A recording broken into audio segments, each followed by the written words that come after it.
Four stars come a-calling on Dave this holiday week. Now, your local news.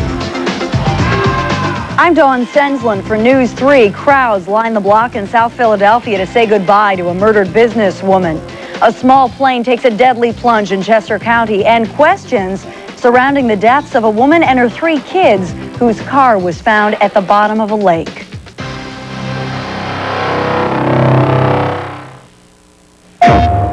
Step through, sir. That's odd. Empty out your pockets. Are you wearing a watch?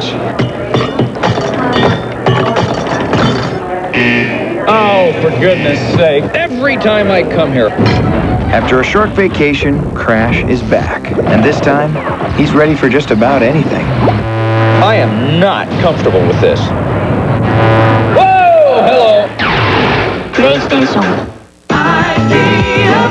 Here's my idea. Help me find a gift for my boyfriend. Hey, Michael, right? Kim sent me over. Oh, really? Right, okay, to find out what you're looking for the holidays. You tell me which one you like. Sweater vest or digital cell phone? Cellular phone. You're the man. Chihuahua coffee mug. A PlayStation. PlayStation. Flannel. The big TV. You want to get that? Kim! When I see you, you're in trouble. Finding the right gift at Best Buy. Now that's a great idea. Computer or cheese ball? This is KYW News 3 at 11. Good evening, I'm Dawn Stensland. Beverly Williams is off tonight. Our top story, a sad farewell to a popular South Philadelphia businesswoman who was murdered in her own home. Tonight, friends and family members lined the block outside the South Philadelphia funeral home where a viewing was held for Lucy Palladinieri. News 3's Malcolm Poindexter was there. Relatives and friends of Lucy Palladinieri waited patiently in line to bid a fond farewell. There, Lucy, as they called her, had loved life and looked forward to Christmas. Sadly, it was 1 week before Christmas that her life was snuffed out by 3 men who allegedly beat her to death and ransacked her home. Terrible, devastating. Lovely woman like that. Police identified the trio as 26-year-old Stephen Adeo, 18-year-old Robert Labar, and a juvenile. All 3 were charged with murder and reportedly confessed. Many at the viewing wondered why Lucy had been targeted for murder. You couldn't have met a better person. Never had a bad word about anybody. She was just a devoted mother, wife. She was a very good, hard-working person, just a good person, and it was a shame that she had to die like this. Despite her age, it's believed that Lucy Palladinieri put up a fierce struggle before losing her life. In testimony to her courage and determination to live, family members and friends sent more than 130 floral bouquets to the funeral parlor and deluged relatives and friends with cards, calls, and letters of condolence. Lucy Palladinieri was loved and respected by many people, so many that a viewing parlor that accommodates 300 people eventually accommodated more than 500. Flowers were something Lucy loved, and before the first mourner arrived, the viewing parlor was overrun with them. Malcolm Poindexter, News 3. A massive Christian burial for Lucy Palladinieri will be held at 10 tomorrow morning at the Cathedral of Saints Peter and Paul in Philadelphia. Burial at Holy Cross Cemetery in Yeadon will follow. Police now say 2 people are dead after a horrible plane crash in Chester County today. It happened in East Vincent Township near Route 23 between Pottstown and Phoenixville. Now, witnesses say the single-engine Cessna 150 plunged to the ground, nose first, and then split into pieces. The crash killed the pilot, 46-year-old Thomas Innes, and a passenger, 17-year-old Matthew Bailey. Both were from Collegeville. The plane went down across from Vincent Elementary School. Authorities say the extensive damage made finding the plane's origin difficult. We were able to get 4 numbers off the fuselage of the plane to give to the FAA so they can possibly make a tracking of the plane. Other than that, it's just a big pile of crumpled up aluminum. Tonight, investigators say the plane took off from the Limerick airport for what was supposed to be a 20-minute flight. And a prominent New York writer is fighting for life. His 8-year-old son dead after this experimental plane crashed crashed in West Milford in North Jersey.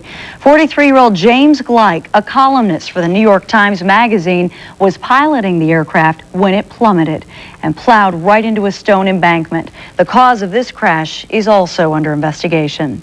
At this hour, a youngster is fighting for his life after a fire in Trenton. Now, the blaze broke out in a row of homes on the 600 block of Clinton Avenue late tonight. Police say a 4 or 5-year-old boy is hospitalized right now in critical condition. A firefighter was also taken to the hospital with a strained neck. Cause of the fire still under investigation right now. A 2-alarm fire ripped through a Westchester car dealership tonight, leaving just a gutted frame.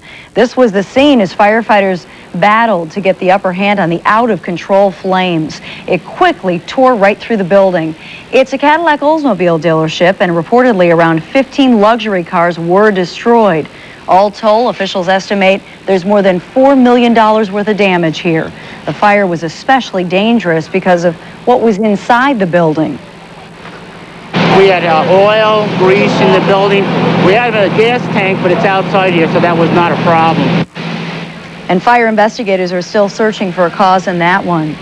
And a fire death mystery for Philadelphia police tonight. Firefighters responded to the report of a rubbish fire next to a building at Germantown and Shelton. Authorities then found the body of a woman in the fire. Witnesses tell News 3 the victim may have been a homeless woman who lived in a makeshift tent at that location. Police in northwestern Pennsylvania want to know if a domestic dispute played a role in the death of a woman and her 3 children. This car was pulled from a frigid creek near Erie on Friday, days after Tina Reed and her 3 children were last seen. Police found a note apparently written by Mrs. Reed in her home that indicated a dispute with her husband. Now, police still don't know how that car got into the water. A grand jury is expected to hand up a first-degree murder indictment against prominent Wilmington lawyer Thomas Capano tomorrow. Capano was charged in November in connection with the disappearance of Anne Marie Fahey, a secretary for Delaware Governor Tom Carper. The center of the case likely to be the testimony of Capano's brother, Jerry. Now, he reportedly told prosecutors Capano killed Fahey, then dumped her body in the Atlantic Ocean. Capano's lawyers say he's innocent and that Jerry is lying to save himself from some unrelated charges. Members of a Philadelphia church want to know who sprayed their parish with racist graffiti and why. Slurs painted on the doors of Firm Hope Baptist Church in Port Richmond have been washed away, but the pain they cause will not disappear so quickly. Police have been looking for suspects since the Reverend found the words, quote, "Go back to Africa," yesterday morning. I think that it is because of their ignorance of Africa. If they knew Africa and the continent of Africa and the wealth of Africa, they wouldn't down Africa. They would try to get there themselves. The company that installed the doors heard about the graffiti and used some special chemicals to remove it all. One of our area's best-known pet shops has just closed forever. Martin's Aquarium had served customers for 50 years at several different locations. News 3's Dick Standish reports many longtime customers came just to say goodbye. The line was very long before the store ever opened. Shoppers hoped for bargains the last day. Famous for its fish, Martin's offered many pets. This is a Boston Terrier. They're asking $450 for him. They downed it to $400. I want him, but my mom. A boy checked out a Bengal kitten. He was like up around $600, and now he's down to $300. I think the cat is really nice. I would have took it home as I had the money. 2 cockatoos peered out of their cage at a man who wondered whether they really were a bargain. For $2,400 for the pair. They're a breeding pair. A former employee, he calls himself the Philadelphia Snake Man, stopped in to see the store and was put to work selling the product. You can touch him. He might bite, but I'll hold on to him so he can't do that. I wouldn't touch it. You wouldn't touch it? Some shoppers complained that they could get certain items cheaper elsewhere, but most were sorry to see the end of their special source of special pets.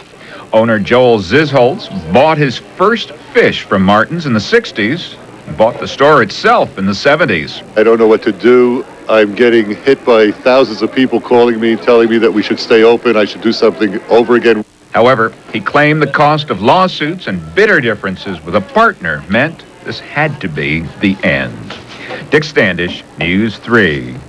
The owner says that anybody who has a holiday return or a problem with a purchase will find the workers at the store for several more weeks, but there will be no more sales.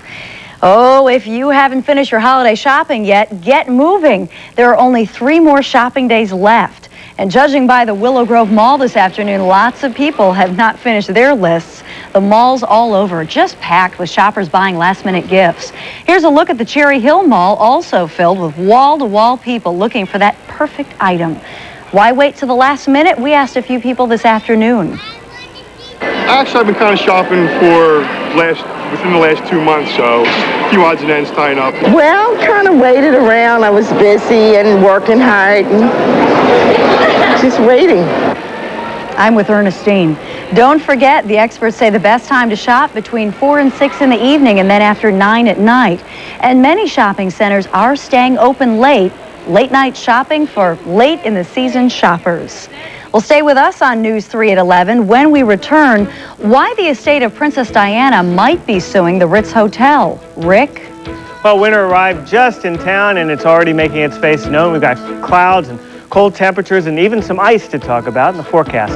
That's coming up. Thank you, Rick. We'll tell you how one woman is making an important difference in improving the overall esteem of some cancer patients. That's coming up next on News 3 at 11.